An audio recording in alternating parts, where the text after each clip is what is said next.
there's another reaction, of course, that occurs. Because there's two criminals. And the other criminal has a very different reaction to Jesus. You see, he realizes something. He realizes, and this is without Jesus ever really saying anything to either of these two people. Think about that for a second. He's not preaching a sermon while he's on the cross. He's in agony. Just like they're in agony. But something happens to this man, and he says, the other answered, rebuking his friend there, don't you even fear God, since you are undergoing the same punishment? We are punished justly, because we're getting back what we deserve for the things we did. But this man has done nothing wrong. He came to an epiphany. We're here because we messed up. We know the law. We knew what was going to happen. We're criminals. That's not a secret. And then he's saying to his friend there, we deserve to be up here because we've done a lot of bad stuff. Now, it doesn't say specifically what any of these guys did. Tradition is that they were thieves. Some people believe that they were more than thieves. They weren't just thieves. They might have been insurrectionists against Rome. There's a lot of different speculation of that, because crucifixion was a very, very brutal way to die.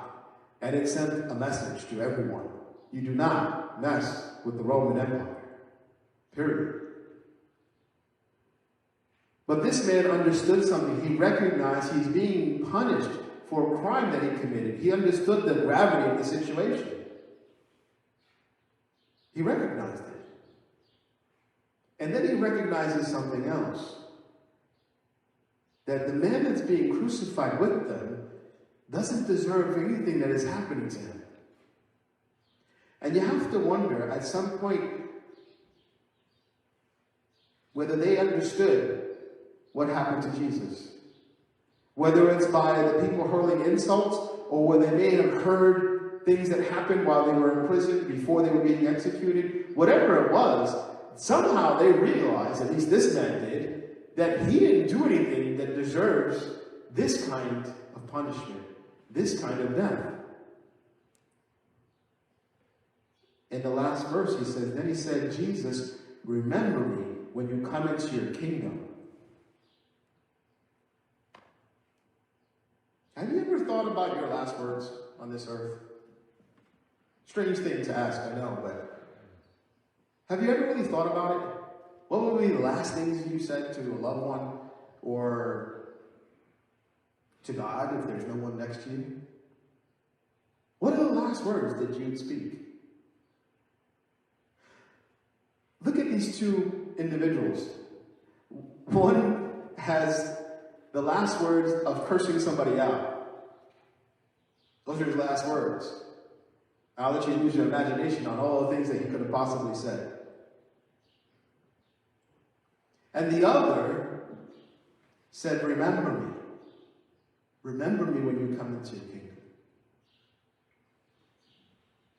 I don't know what my last words would be. I was thinking about that as I was doing some of this work for this sermon. I thought, what would I say? What if I was in the hospital and what would the last words be? God, why did you leave me here? Oh, I can't stand this place. Or would I say, Jesus, remember me? Never really thought about it before. But the last words of two death row criminals are in stark contrast from one another. Stark contrast. And we have a choice we can make, obviously, on what we will say and do in our last moments. But what's interesting is we're talking about salvation. And this is something that I always wondered about. And I know I'm not the only person that has wondered about this. This idea of a deathbed confession. People at the last moment, they decide to confess their sins and they accept God into their lives. They accept Jesus into their lives. And I always wondered about it because there's a part of me that wonders, is this really true? Is this like a genuine confession? Or are you at such a point in your life that you just said, oh, whatever. I need the insurance policy. I want to get to heaven. I thought about it for a while. And I thought, well, thankfully I don't have to figure that out. You ever notice how sometimes we take on jobs that are not ours? And I realize it's not my job to figure that out. That's for God and that person to have that relationship with. That's for them to figure out, not for me to figure out. So I don't have to make that decision. I don't have to figure out whether someone's being genuine or not. You see, Jesus answered the question. The question that I've always been wondering about. Because the man that was next to him was certainly going to die. And Jesus answered him, and he said to him, truly I say to you, today you will be with me in paradise. This is a guy that was a career criminal for all we know, because he already knew he did something wrong, and he's telling his friend, hey, we know why we're up here. We know what we did. This man doesn't deserve any of this. There's something different about Jesus, isn't there? There's something different.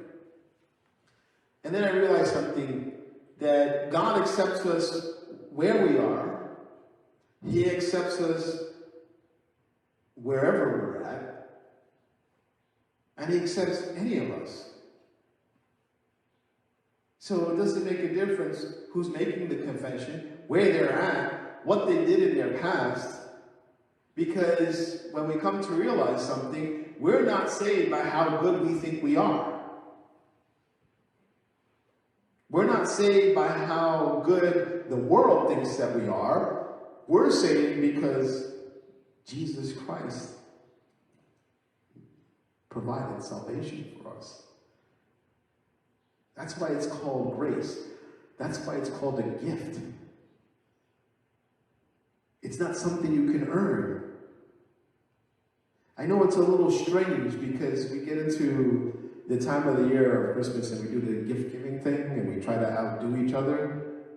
You can't outdo God. Not with this one. There is no way to outdo God. We're not saved by any kind of thing that we do that's so special. Because in God's eyes, no matter who we are, whether we're that criminal on death row, or whether we're that person who has been going to church their entire life, we have fallen short of his standard, of his glory. As it says in the book of Romans, all have fallen short of the glory of God. You see, the Jewish people thought, we got it made because we are the chosen one. And Paul is writing to them saying, no, you don't have it made. Because whether you're a Jew or a Gentile, you can't live up to the standard of God. So God takes care of this for us. He meets his standard on his own, not by anything that we do. God provided this salvation through belief and faith in Jesus Christ. So I have a side note, and it's for all the people that say, well, I may as well party it up, right? I may as well enjoy myself to the end. Paul actually wrote to a few people that said the same thing. Well, I should really sin some more because, that's all the more grace that I'm going to get. For people that say that, you're missing something. Actually, you're missing the biggest part of all this. The biggest part is not to wait till your last moment, where finally, in the last couple of breaths you have in your life, you decide you want to have a relationship with God. The idea is to have an entire life that's a relationship with God. You don't want to wait till that last moment. It's a sad thing to miss out on, because God allows us to have a fulfilling life. So you don't want to wait till your last second and say, I finally fulfilled life. I know why I'm here, and I'm leaving in about 2 seconds. That really is sad. Don't get me wrong. You're still saved. But what did you miss out on? Could you imagine all the things that you could have done with your life if you just realized it a little sooner? Because God gives us His Holy Spirit to fulfill us in our life. He wants us to have a life that's more abundant than we actually have planned for. Some of us don't really set the bar very high for our lives. God is taking us to another level. And He's consistently doing that because He wants to see us have a purpose and an abundance that's greater than what we could have imagined. We get to live with a greater vitality and a greater awareness of Him. That's kind of what we miss out on when we say, hey, I'm just going to live it up to the last second, and then I'll have my confession. Here's another word of warning. You may not know when your last second is coming. You may not know when that last second will be. We all want to live till we're 100, 120, as long as we can live. But we also know that there are people that don't make it that far. Why would you want to wait till your last second?